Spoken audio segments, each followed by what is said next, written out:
अरे काय टिपरू घालतीस का काय माझ्या डोसक्यात? अहो नाही हो माय, मला टिपरी नाहीत म्हणून ते जात्याचा दांडा घेतला काढून. मी गरबा खेळायला चले, जेवायला करून ठेवलंय, तुम्ही जेवून घ्या.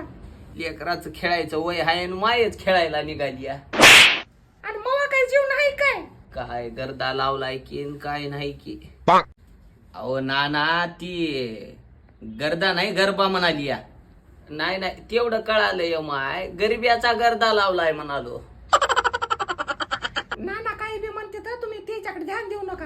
आता मी जर एकटी खेळायला गेले तर 200 रुपये तिकीट आहे, आणि आपण दोघं जर गेल्या तर 300 रुपये आहे. आपले 100 रुपये वाचतात.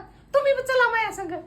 बापू तू जाऊ नको माय. आहो आजपर्यंतचा राग काढील आणि एखादी टिपरू डोसक्यात हानील आणि चुकून लागलं म्हणील.